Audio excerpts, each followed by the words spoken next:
Beberapa hari yang lalu, aku menemukan salah satu cerita sci-fi terbaik yang pernah aku baca.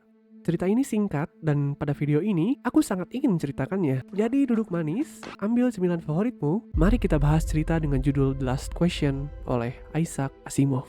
Pada cerita ini, manusia berhasil mengembangkan sebuah komputer AI yang sangat canggih yang dikenal sebagai multivak. Bayangkan multivak seperti ChatGPT yang super canggih dan pada cerita ini berhasil membantu manusia untuk mengembangkan peradabannya. Cerita ini dimulai ketika dua orang teknisi sedang berdiskusi tentang bagaimana manusia berhasil memanfaatkan energi matahari dengan sangat sempurna. Salah satu dari teknisi berkata bahwa, jika dipikirkan, hebat sekali. Sekarang manusia bisa menggunakan seluruh energi dari matahari dengan bebas dan dapat mencukupi kehidupan manusia untuk selamanya. Namun perkataan tersebut langsung dibantah oleh rekannya. Ia dengan tegas berkata, tidak untuk selamanya. Perdebatan berlangsung dengan argumen bahwa matahari baru akan redup dan menghilang dalam kurun waktu miliaran tahun kemudian, dan kurun waktu tersebut bukan selamanya. Dengan tegas rekannya menyatakan bahwa setiap energi akan habis pada waktunya. Ketika manusia berganti dari satu bintang ke bintang yang lain, bintang tersebut akan habis, dan setelah semua bintang habis, alam semesta akan kembali pada kegelapan. Pada akhirnya manusia tidak akan bisa melawan hukum entropi. Kesal dengan kenyataan, teknisi tersebut berpikiran bahwa mungkin di masa depan, kita sebagai manusia mampu untuk membangun kembali sumber energi yang baru. Namun rekannya bersikeras bahwa hal tersebut tidak akan pernah terjadi. Pada akhirnya mereka sepakat untuk menanyakan kemungkinannya pada multivak. Beberapa momen berlalu, dan pada akhirnya jawabannya muncul. Tidak cukup data untuk memberikan jawaban. Sebuah jawaban yang jika kita sama-sama renungkan, justru menimbulkan pertanyaan yang baru. Apakah berarti multivak sebetulnya mampu memberikan jawaban ketika data yang terkumpul cukup? Back to the story. Cerita ini berlanjut ke suatu waktu di masa depan. Di masa ini multivak sudah berevolusi menjadi mikrovak. Pada cerita sebelumnya, mikrovak digambarkan berbentuk seperti sebuah komputer dengan ukuran yang besar dan terletak di bumi. Sedangkan di cerita ini, mikrovak berbentuk sebuah komputer yang disimpan dalam sebuah pesawat luar angkasa menemani manusia menjelajahi alam semesta. Saat ini manusia terlihat memiliki penampilan yang berbeda, dengan kulit berwarna biru dan tanda yang sama di bawah matanya.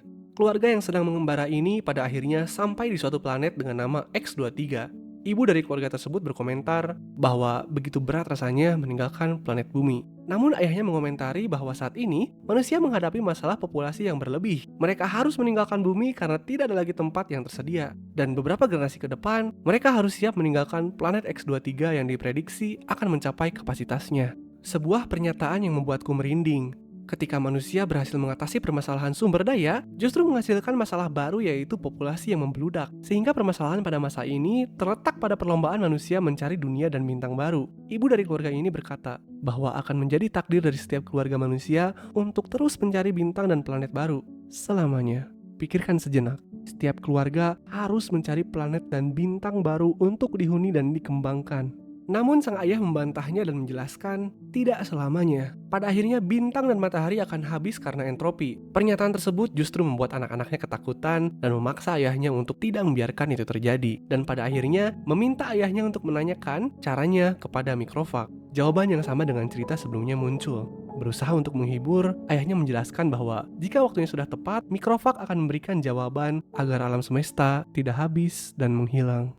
Cerita kembali berlanjut ke masa depan. 20.000 tahun sudah berlalu sejak manusia pertama kali menyelesaikan masalah efisiensi energi di cerita pertama. Saat ini manusia terlihat sudah berevolusi lagi. Sekarang manusia terlihat memiliki bagian-bagian cybernetik di tubuhnya. Cerita di masa ini dibuka dengan permasalahan yang disampaikan oleh dua orang anggota majelis galaksi, bahwa seluruh galaksi akan terisi penuh dalam kurun waktu 5 tahun ke depan. Anggota majelis tersebut melanjutkan analisisnya dengan menjelaskan bahwa membutuhkan waktu jutaan tahun bagi manusia untuk mengisi penuh bumi, 15.000 tahun untuk mengisi penuh galaksi. Dan saat ini, populasi manusia meningkat 2 kali lipat setiap 10 tahun. Salah satu penyebab masalah ini adalah immortality. Ya, manusia berhasil mencapai keabadian berkat bantuan Galactic AC. Terlihat bahwa Galactic AC adalah evolusi dari mikrovak yang saat ini sudah menjadi sebuah prisma kecil yang menemani manusia. Sedangkan keabadian itu sendiri tercapai akibat manusia yang berhasil memanfaatkan energi dengan baik. Selama energi ada, manusia tidak akan pernah mati. Kembali pada permasalahan, bahwa hanya dalam beberapa juta tahun ke depan,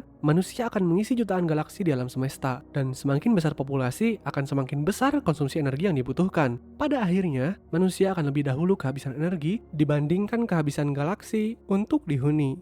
Solusinya sangat jelas. Jika saja manusia bisa membalikan entropi, mengembalikan seluruh energi yang sudah terpakai ke keadaannya semula, membalikan abu menjadi ranting dan ranting kembali menjadi pohon. Sebuah hal yang secara nalar dirasa tidak mungkin untuk dilakukan. Sadar dengan satu-satunya solusi tersebut, kedua manusia ini bertanya kepada Galactic AC, dan jawabannya,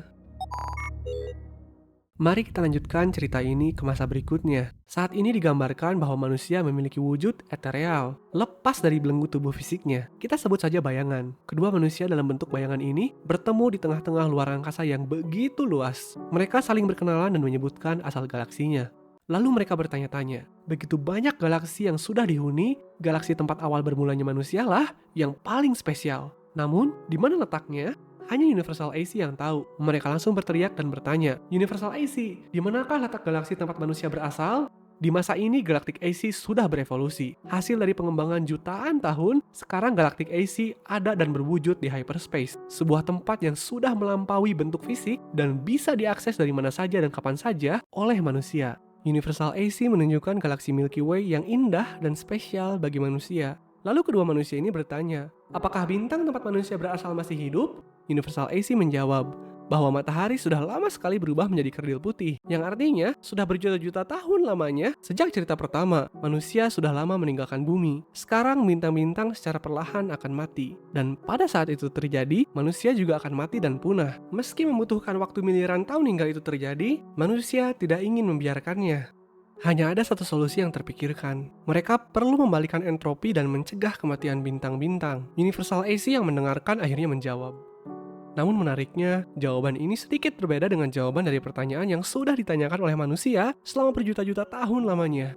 Asyet mengimplikasikan bahwa akan ada masanya ketika Universal AC berhasil mengumpulkan data yang cukup untuk menjawabnya. Kita kembali beranjak ke berjuta-juta tahun berikutnya. Saat ini manusia sudah berevolusi menjadi satu kesadaran kolektif. Universal AC sudah berevolusi menjadi Cosmic AC. Berkat arahannya, manusia berhasil membentuk bintang baru dari berjuta-juta kerdil putih di alam semesta. Namun kemungkinan keberhasilannya kecil. Dan saat ini, alam semesta sedang sekarat. Hampir seluruh bintang sudah menjadi kerdil putih. Dengan segala macam usaha manusia, energi yang sudah diregangkan dan diperpanjang pada masanya tetap akan habis. Berkat hukum entropi, sebuah kenyataan yang tidak bisa dihindarkan. Meski begitu, pada masa ini manusia tetap berusaha untuk mencari solusinya. Mereka bertanya, mungkinkah proses entropi dapat dibalikan? Cosmic AC menjawab. Jawaban yang sama dengan cerita sebelumnya muncul. Manusia memerintahkan, kumpulkan data tambahan.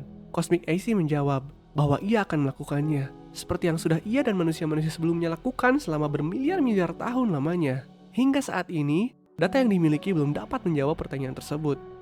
Manusia kembali bertanya, akankah tiba waktunya ketika data yang dikumpulkan cukup dan permasalahan yang tidak dapat dipecahkan ini terjawab? Cosmic AC menjawab, tidak ada masalah yang tidak dapat dipecahkan. Manusia kembali bertanya, kapan waktu tersebut akan tiba? Jawabannya mengerikan kembali muncul. Apakah kamu akan terus mengerjakannya?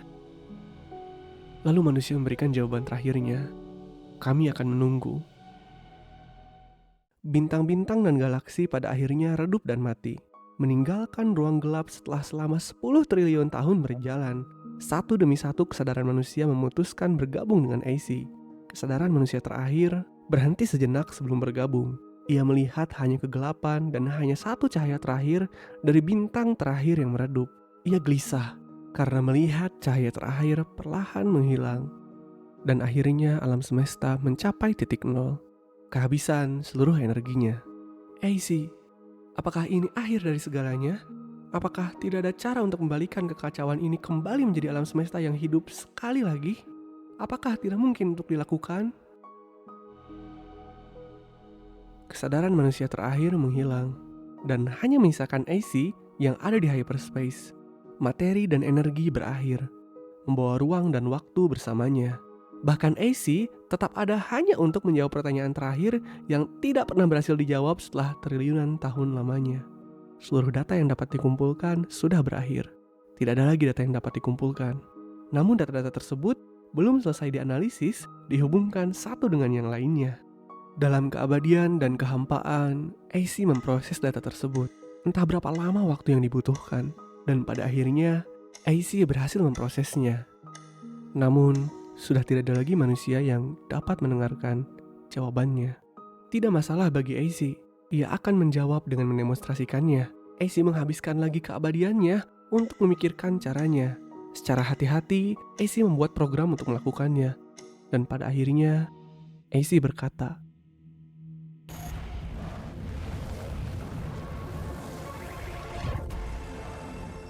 "Ini adalah salah satu cerita sci-fi terbaik yang pernah aku baca." Aku sangat menyukai cerita yang meninggalkan kesan mendalam, yang membuat pembacanya bertanya-tanya dan mendapatkan suatu jawaban yang sangat bermakna. Dari cerita ini aku bisa merasakan suatu ketakutan terbesar kita sebagai manusia, bahwa segala sesuatu di dunia ini memiliki akhir. Kita manusia adalah makhluk yang hanya diberikan waktu sangat singkat dan tidak mampu melawan hukum alam. Sebagai individu kita akan dengan cepat berlalu di tengah alam semesta yang umurnya mencapai triliunan tahun. Aku merasa merinding ketika menyadari kenyataan tersebut.